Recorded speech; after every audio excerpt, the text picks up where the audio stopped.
Good day guys, I just wanted to make a quick video on the adjustment of your front suspension or the rear suspension on your new Can-Am 2025 Outlanders. The 850 and the 1000 series will be that way with the Showa chocks. The 700 and 500 won't be the same adjustment method, but let's go over this one real quick. You'll need your tool for the adjustment, which is this one. It's located in your the back of the rod here, the rod cover. It's in the tool bag there, and so you'll need that tools for sure. And at the page 166 in your owner's manual, and 167 and 168 is all the info about how to adjust your suspension. 166 and 168 is pretty much just says to adjust the way you like to ride it and stuff like that. There's not much good info on this page, but there's 168 and 169 that says what you need to know. So they call for 136.7 from factory, and you want to adjust it only 10mm at a time. So I will go at 127 just for good measure for the front, and the rear will be 119. And I marked first because I might adjust it a couple more times, so it's just so I know how much I was at the time when I adjusted the first time. Anyhow, and yeah, so you measure it from the top of the ring to the base of your truck mount here. And what you want to use, you might be able to use a roller or a measuring tape, but it's not as accurate as a tool like this one. So it's called a digital caliper. It's pretty much a measuring, like digital measuring tools that you can buy at any auto shop store or anything like that. And so you just want to turn it on. So from factory, I had 136.68 from Can-Am, which is pretty good. It's pretty fine-tuned in my opinion. And we want to go at 127 on the front. So I loosened the front already. And I'll just show you guys here. So you want to loosen that top ring, right? I did already. It's a bit tight because I put it back.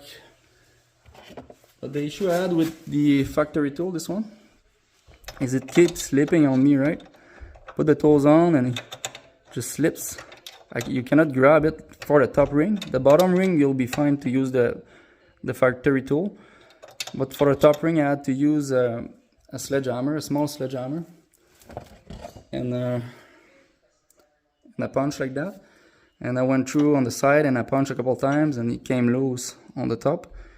If not, the base, well, Can-Am tools is not gonna work. So Can-Am, look at that. For this suspension, it's not gonna work. This is just a generic tools that they supply you. It works with the 500 and 700s, but it won't work for the top ring on this one. So you want to loose up the top ring, pretty much. You want about 10mm, and then we'll check it. Looks like 10mm to me there. And then you want to use your tools, so you want to put it at 127. I'll put it at 127 even. It's a bit hard to adjust. Give me a second, I'll adjust it like that.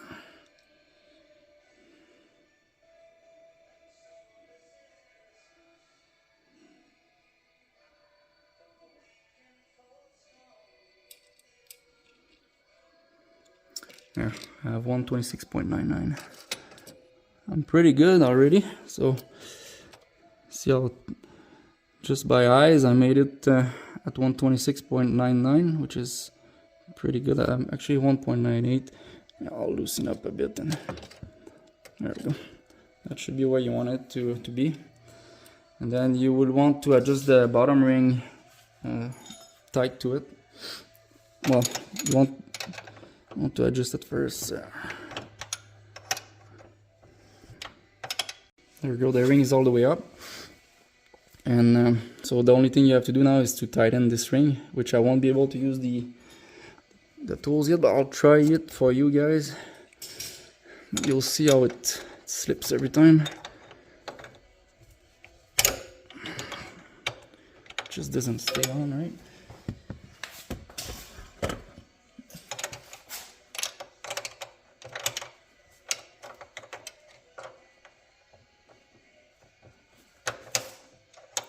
It's not a good tool for it. Cannot full strength on it, but yeah, I'll use the punch on this.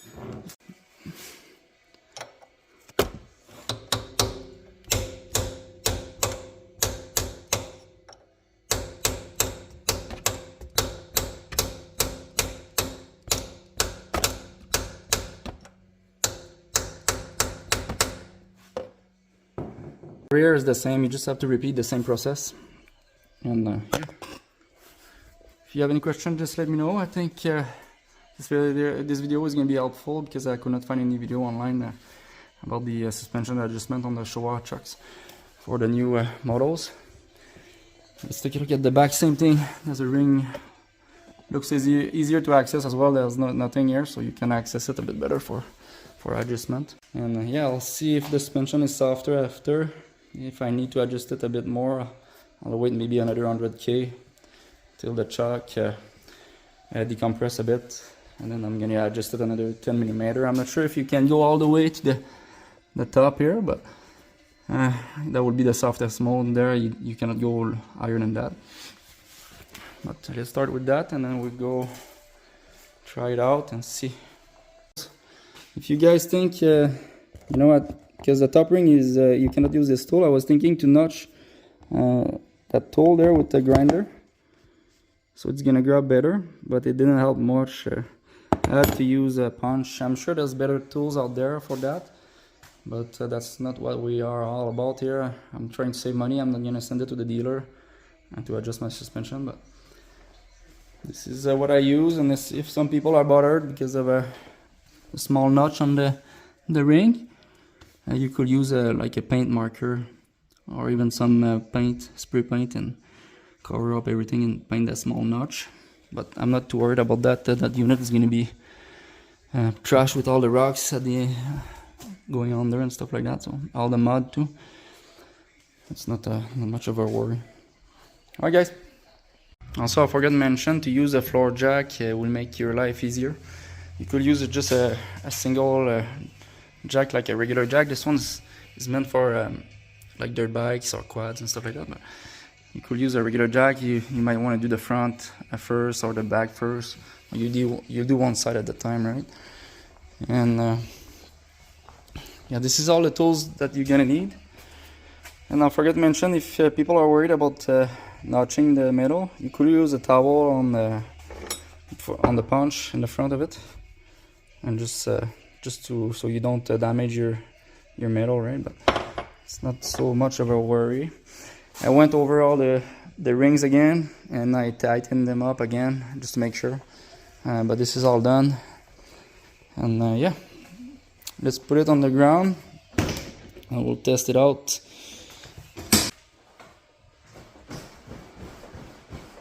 Oh yeah, I can feel it. It's a bit softer than when it came stuck, for sure. If you like my video, just subscribe and like my video, and I'll do more video for you guys, so thank you.